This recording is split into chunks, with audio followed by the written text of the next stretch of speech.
today we're going to be doing a fun little dogfight shot that you guys can find on the Action VFX website's practice footage. But this is the shot right here. This is, I'll just play it back right here. We should denoise first. I was going to do this in a second, but I might as well do it right now. So let's go ahead and denoise kind of like this gray out section here. It's nice because we could see quite a bit of noise in this particular area of the cockpit. I don't know how well that's coming through on the live stream, but we're going to do that section there, and I'm just going to denoise it all the way. We'll set this to a mask, and now we have kind of like this alpha'd out section of our imagery. Auto alpha that. And then, of course, if we add in a key light, so we're going to do this, but this is going to be for the placing that back on top of our work. I'm doing this everything a little bit backwards here. I apologize, guys. But basically what we'll be doing is we'll be taking this and putting this on top of our image, and then we're going to be keying out the background first. So let's go in here. We'll add in our key. Again, we'll do specifically this area here. But we're going to kind of like average out the green pixels that we have here by selecting that. And that's going to place that color key inside of our key light. So now if we key out everything in the background, so that should be fine. Let's go ahead and adjust some of our settings here for our key light. If I just add in a merge node and then we merge on top of it our regular footage, what we get is a cleaner version of everything on the inside here, because we were removing all of those pixels earlier from that green screen. Now we're not going to be removing it. We're actually going to be placing it on top. So we have just our rotoed pieces, and then we place on top of that. We'll do the same thing with the head, because as that head moves out, we're going to actually get some weird artifacting that's happening as well. We can actually fix some of these edges by just doing like a nice little edge blur. Lucky for us, we don't actually need this edge to be perfect because there's no detail here that we're really missing. But we do need to fix the headpiece here. So let's go ahead and do that. We could do that through the Roto node as we're working on this. So I'm going to go back out of alpha here, and then we're going to just select the head. And if we go back here, what we'll see is by enabling and disabling this actually fixes the hair, and all we have to do is just follow that head a little bit. Just add in some keyframes here. It's nothing too crazy. Okay, and then now of course we're going to see some of the lines that are being created from our roto. If we just add in a blur node after this, that might help solve some of our issues. We could just despill everything from green screen, because green is pretty much never desirable. And a few ways we could do that is by going up here to the main image, just so we can see what we're doing here. And we're going to use like a hue correct. And then if we select green SUP, all we have to do is just find like this area in which the green is happening. And if we just grab this green, what we're going to do is we're going to basically make the green grayscale inside of our image. It's not going to really adjust too much of the rest of the image, but it will remove all of that despill that we have in the rest of the image. Now, I'm going to take that out of the chain because we obviously need the green in order for the key light to do its job. But another thing that we can do is, instead of using the key light directly, some trick that I like to do is just adding in a merge node. We can plug this into the key light here. And so then now what we're going to do is we're actually keeping all of the green on the inside here rather than keying it out. The other thing I like to do is then take this to our hue correct. Let's just plug this in down there. There you go. And then that's going to create a nice clean roto as well as key for our dogfight image here. Let's go ahead and over to our Action VFX website and grab in some different elements. Let's drop this star in here. It might be easiest for us to just build out an actual 3D scene. So if I take like a scene classic node here, and then I take a camera node, we'll take a camera classic as well, and we'll plug that into that section there. And then if we take a scanline renderer classic again, we don't need a BG on this. Instead, one thing that we desperately do need to do is we'll need to change. I hope this doesn't actually adjust anything over here. That's what I'm going to just double check for. We need to change our scene settings here to the size of our image. So that's going to be a 2K DCP. I should have done that from the very beginning, but I didn't. Okay, that didn't break anything. Awesome. Okay, so now if we go over to our scanline render, everything's in 2K DCP as well. And then, of course, we're going to plug this into our camera and our object scene. So what we're going to do right now is we're basically building a 3D environment in which we can drop different cards inside of the 3D environment. And then using our camera here, we can actually just animate it to move backwards through our scene in 3D. With our camera here, let's go ahead and keyframe the location of the camera. And we can kind of see the camera path in which is going on here. Okay, cool. Probably rotate it a little bit more. Cool thing is you can kind of see the path that we're animating here, so we can make sure that everything feels a little bit more organic. For right now though, I want to drop in now a card, and if we take this card and we just have our, image here and we drag that into our scene, we can take this card and we can scale it up to whatever size we want. And we can also place it wherever we want as well. And then these are all of our stars that we have in our scene.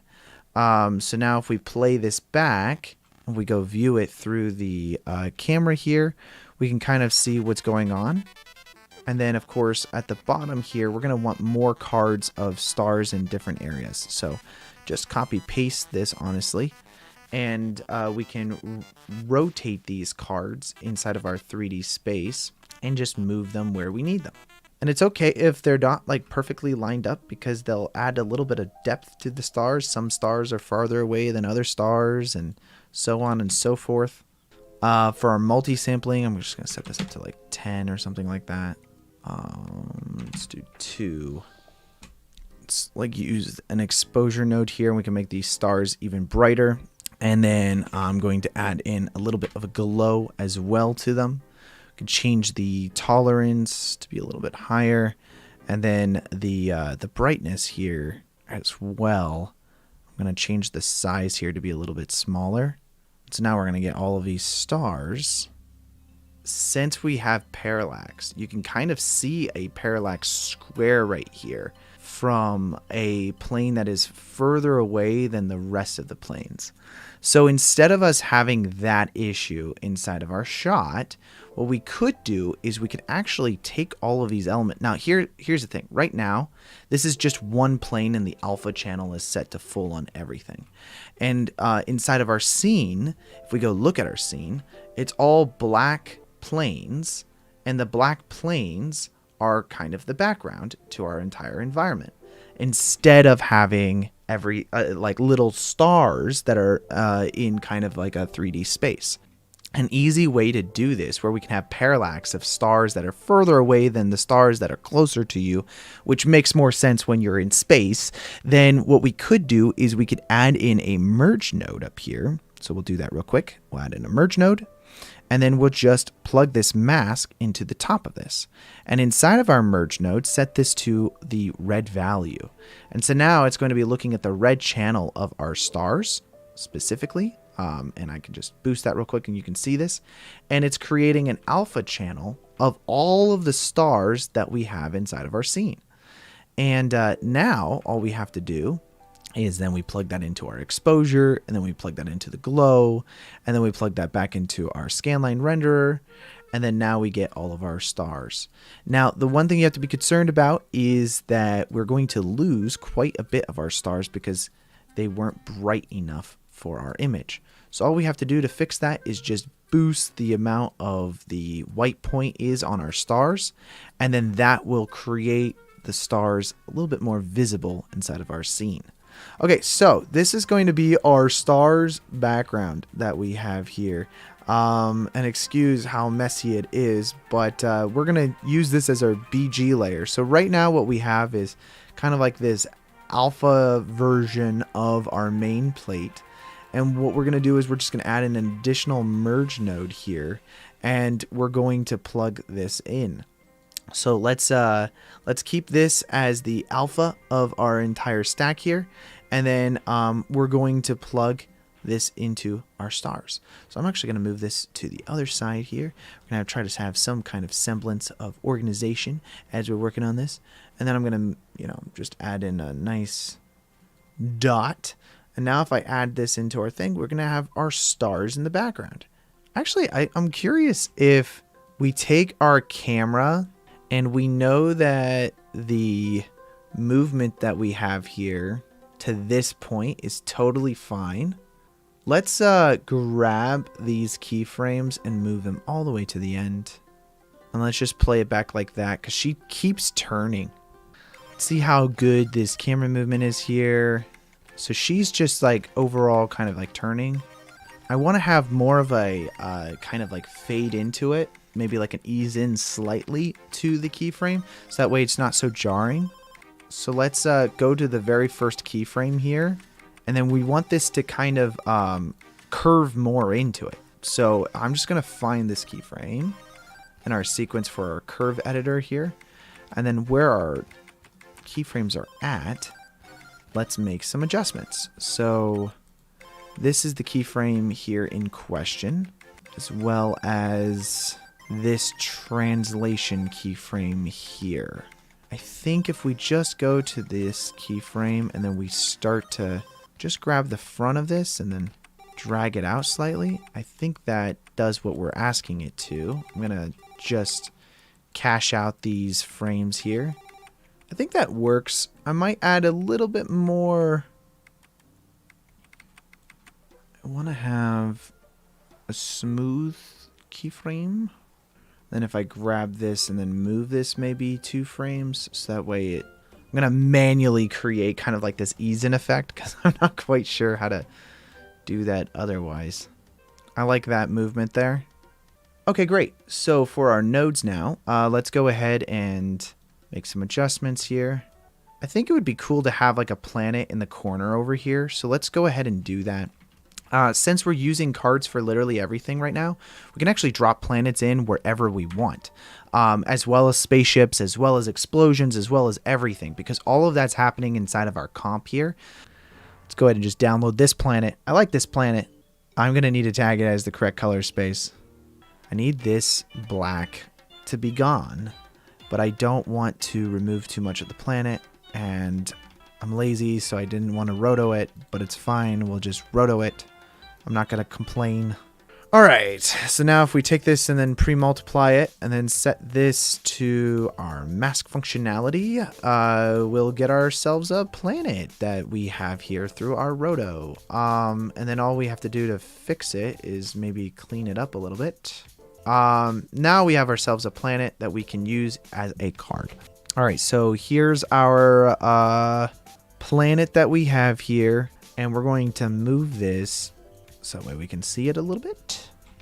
And it's going to be closer than the rest of the stars.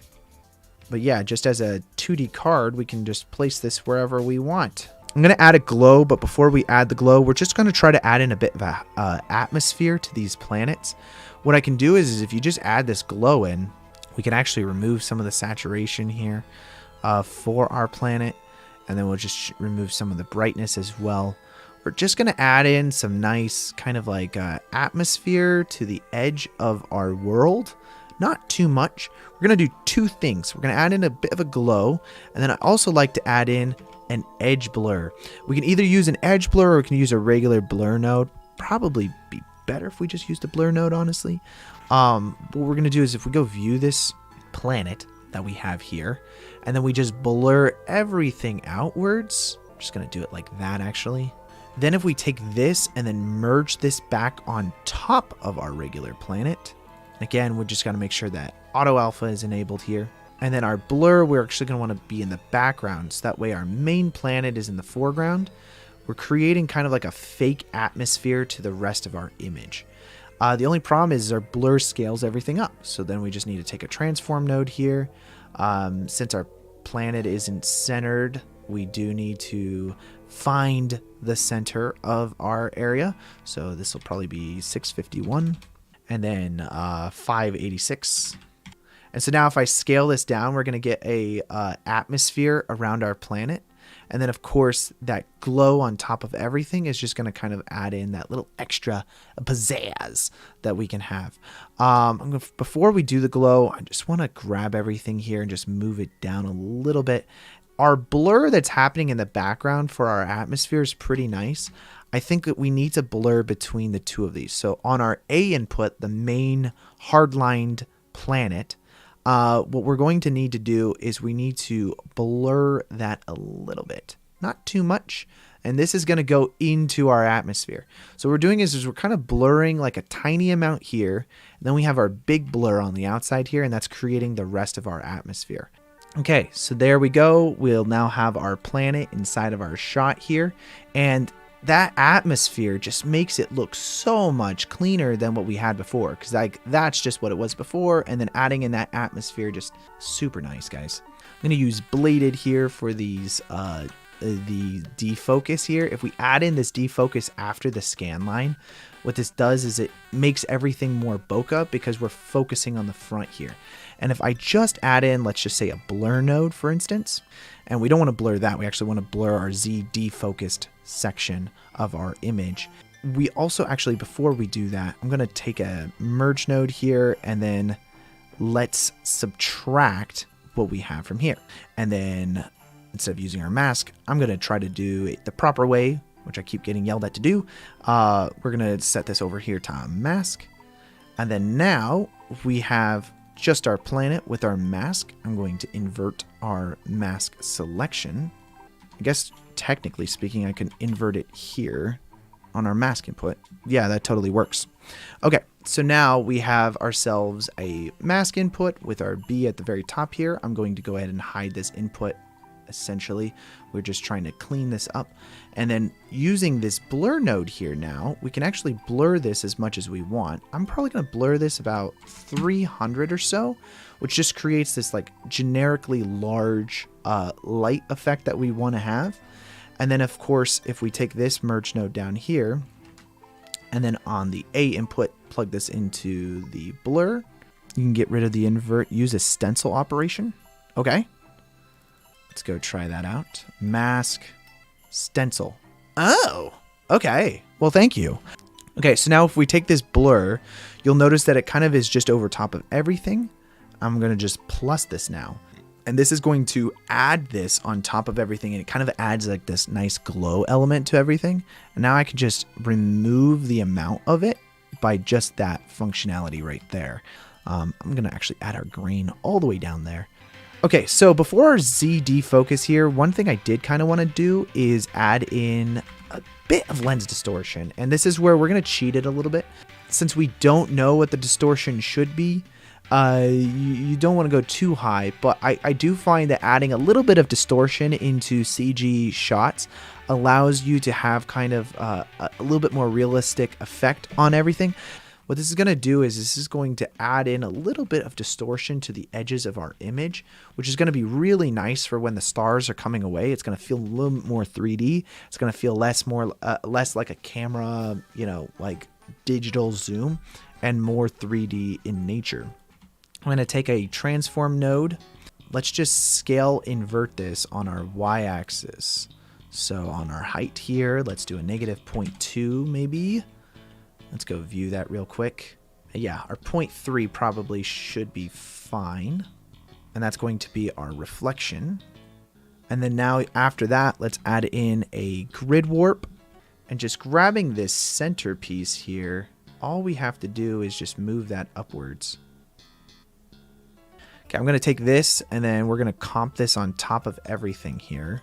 So if I just go look at that now, you'll see our reflection kind of going wackadoodle up there. We can also adjust some of our reflective areas in which the reflection is refracting. So let's do that real quick. So I'm just going to add in a contrast node here, and we're just going to make it really poppy so that way we're only getting the highlights of our entire image, not any of the dark areas. And then if I just blur it slightly, not too much, but just slightly. And then now we go ahead and remove quite a bit of it. We just now have all these reflections that we're adding in. I also want to add in another merge node here. Let's see, let's add the merge node in like this. And then our roto node. And then, yeah, let's clean this up a little bit. So, boop, boop, boop. We're just going to remove some of the reflections that we don't want to see. Add the stencil in, and then remove the invert. Before this pipeline comes all the way down here, would like to add in some frosted window effect. Add in a roto paint node. And then if we merge this, that's on the B, and then actually I have to move everything again. Where this guy is then receiving a paint. Let's see. Yeah, that'll work. So I need to change my opacity here to like a 0.01. And then we're just going to add in some frosted windows. I'm going to just try to paint something in here. Now, this guy, let's go ahead and just use a frame hold, probably. So that's going to comp everything in over top of that. Maybe even add in a grade node. That way I don't have to adjust the colors. I could just use it through a grade. This looks good, guys. I think I'm happy with how this turned out. All right, peace out. You guys have a good one, and I'll see you guys next time.